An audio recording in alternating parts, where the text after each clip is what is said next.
In the quiet village of Ogidi, nestled among rolling hills and surrounded by thick, whispering forests, life followed rhythms passed down through generations.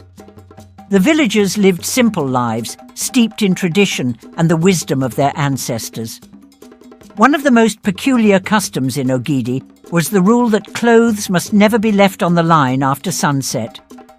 For the people of Ogidi, this was not merely a suggestion, it was an unbreakable rule.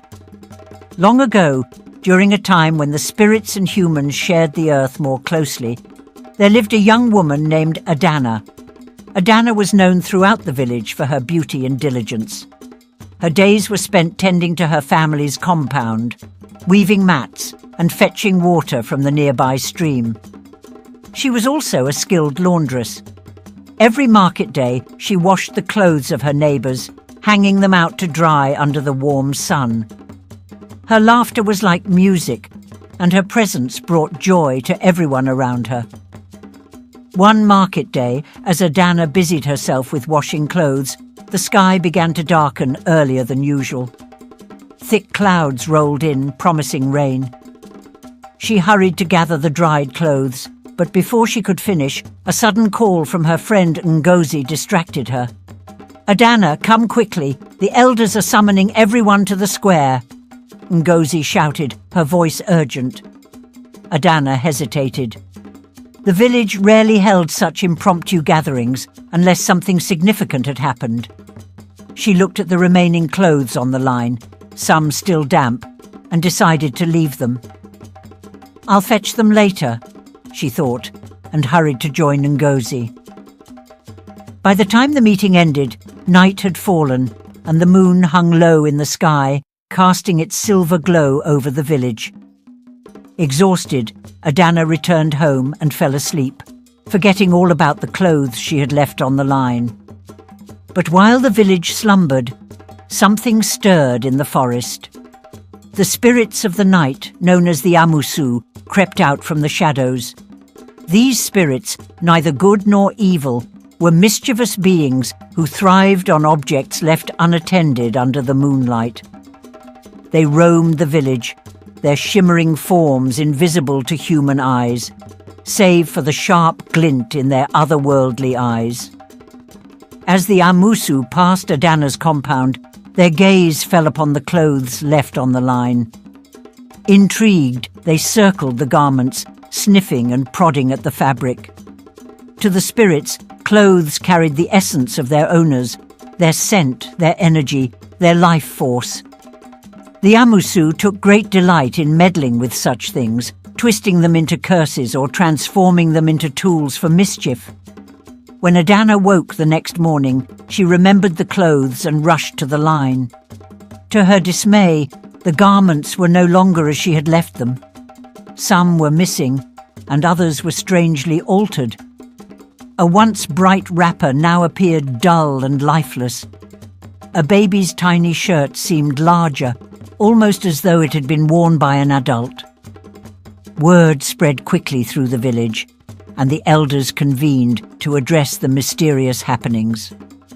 Among them was Pa Nana, the oldest and wisest man in Ogidi. His voice trembled with the weight of knowledge as he spoke. "This is the work of the Amusu," he declared. "They feast on the essence of things left under the moon's watch. Clothes are like a second skin. They carry a part of who we are. When we leave them out at night, we invite the spirits to tamper with our lives." The villagers gasped. Some clutched their wrappers tightly, while others muttered prayers under their breath. Over the following days, strange events unfolded. A hunter who wore one of the altered garments became inexplicably lost in the forest, unable to find his way home. A young child fell ill after being wrapped in a cloth left out that fateful night. Even Adana felt the consequences. Her once lively laughter grew faint, her energy sapped as though the spirits had taken a part of her soul. Desperate for answers, Adana sought the help of Mama Ijoma, the village diviner. Mama Ijoma was a woman of great power. her knowledge of the spirit world unrivaled. "The spirits are restless," Mama Ijoma said after casting her cowrie shells. "They are angered by your carelessness. You must appease them, or the curse will linger." Adana followed Mama Ijoma's instructions carefully. She prepared offerings of palm wine, yams and kola nuts, placing them at the edge of the forest. She also promised the spirits she would never leave clothes on the line at night again. Slowly, the village returned to normal, though the memory of the incident lingered. From that day on, the people of Ogidi adhered strictly to the rule. Mothers told their children, "Never leave clothes on the line after sunset, or the Amusu will come for them." Over time, the practice became second nature, a part of the village's identity. Adana, though older now, would often recount her experience to younger women as they sat around the fire. "It may seem like a small thing," she would say, her voice filled with conviction. "But the spirits watch us, even when we think they are not."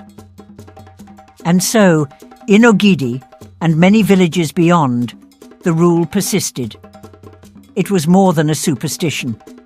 It was a reminder of the delicate balance between the human world and the unseen forces that surrounded it.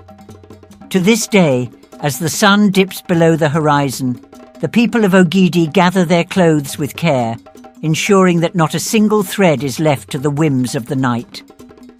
Thank you so much for watching this intense and gripping story on African Tales by Imade. Your support means everything. If you enjoyed it, please give it a thumbs up and share your thoughts in the comments. And hey, we'd love to know where you're watching from. Drop your location in the comments below so we can give you a special shout out in our next video. Don't forget to share these stories so more people can watch and learn. Until next time, stay tuned for more captivating tales. Bye, guys.